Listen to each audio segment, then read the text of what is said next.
Chapter 1. A beautiful wife. I cannot remember how, when, or where I met Legia.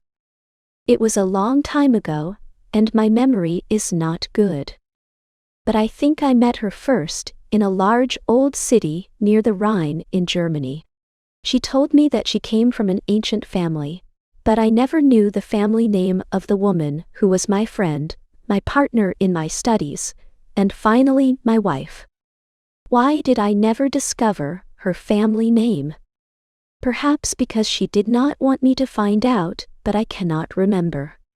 I remember one thing very well.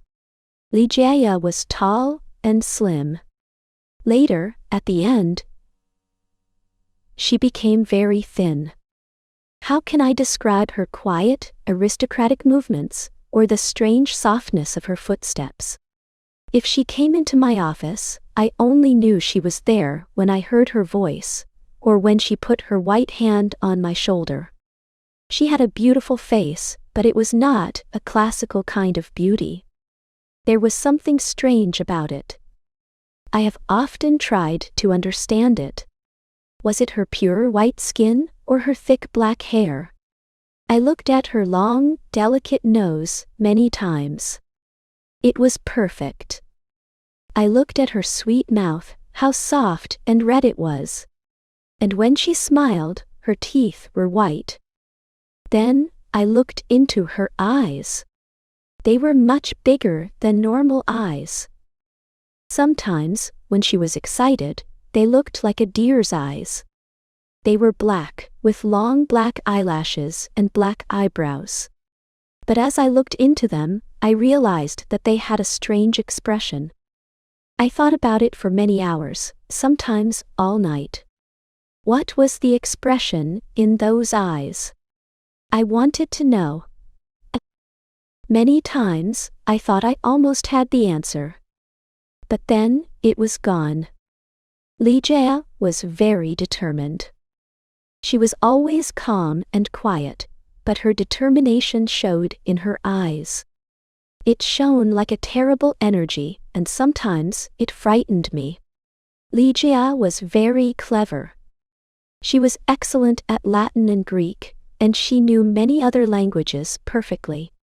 She never made a mistake. She was also a student of science and mathematics.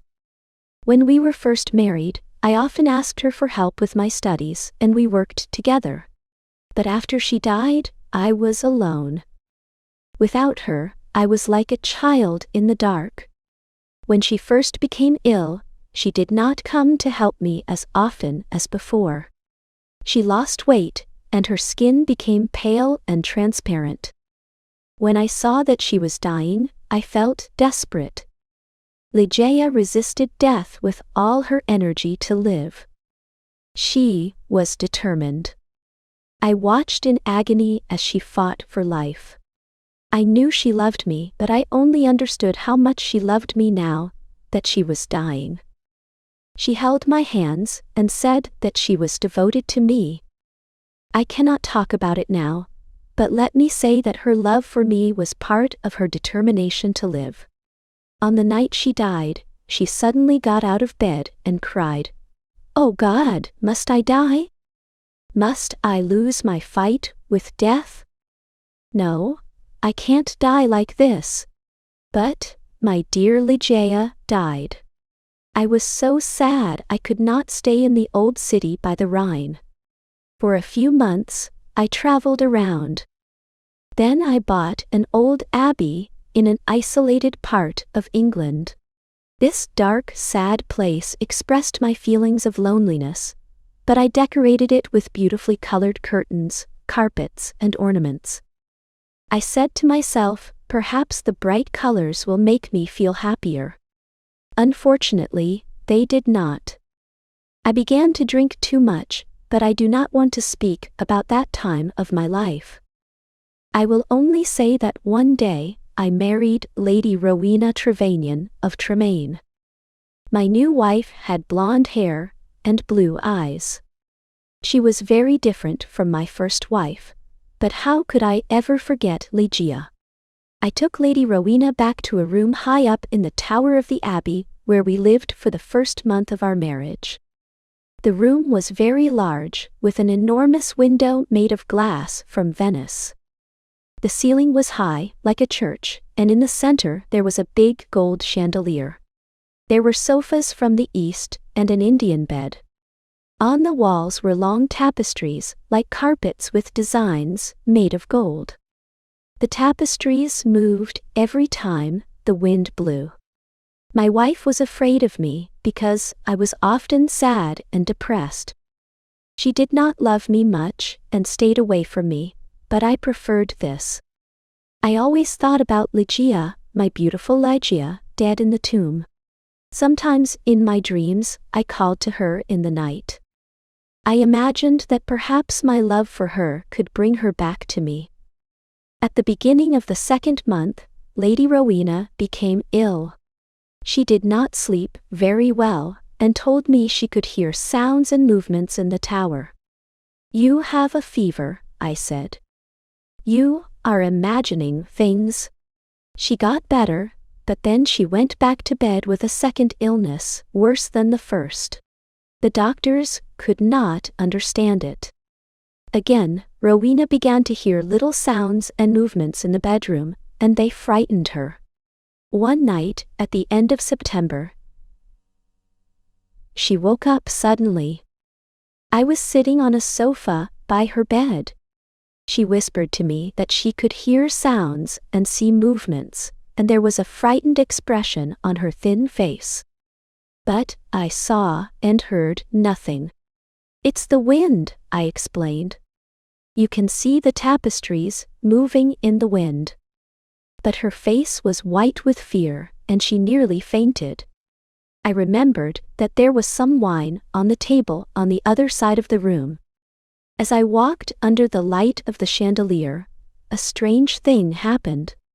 I felt something invisible pass me, and on the carpet I saw a shadow, almost the shadow of a shadow.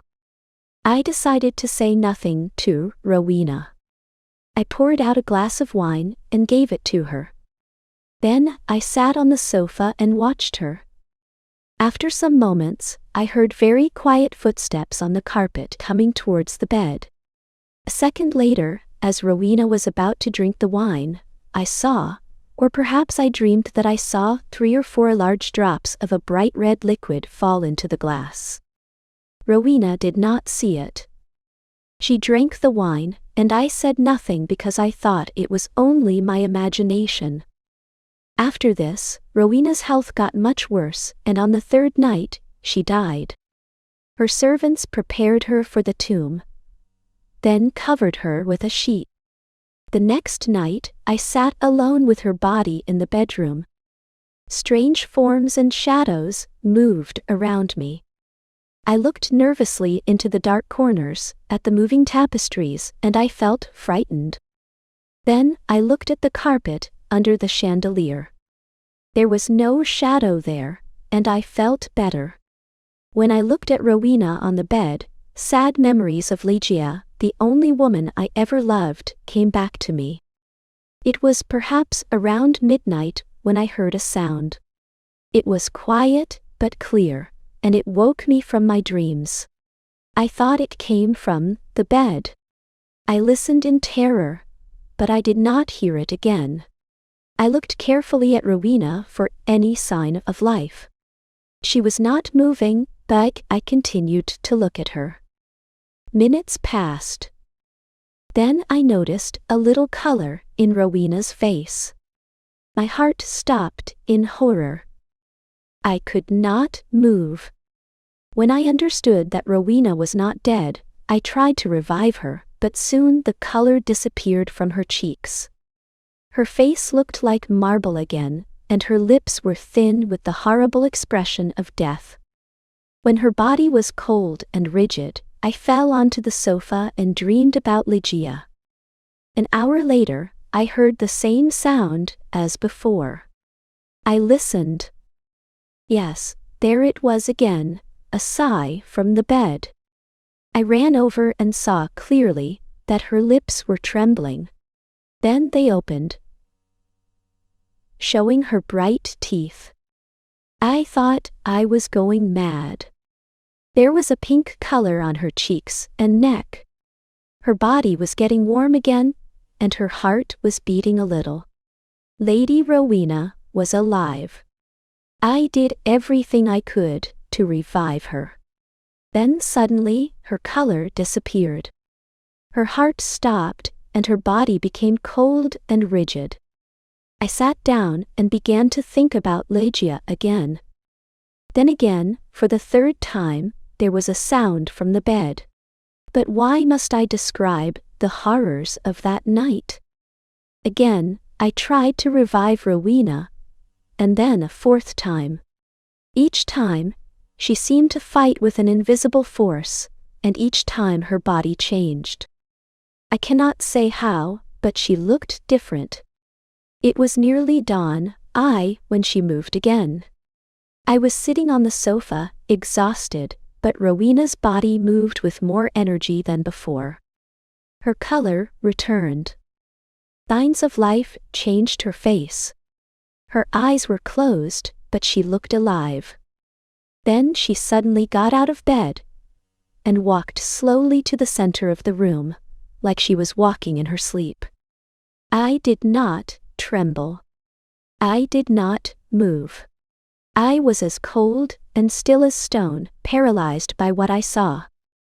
As I looked at her, my head filled with wild thoughts. Was Rowena really alive? Could I really see her blonde hair and blue eyes? Why wasn't I certain? I could not see her mouth very well, but her cheeks were like pink roses. Weren't they Rowena's cheeks? But wasn't she taller than before? I was filled with a kind of madness.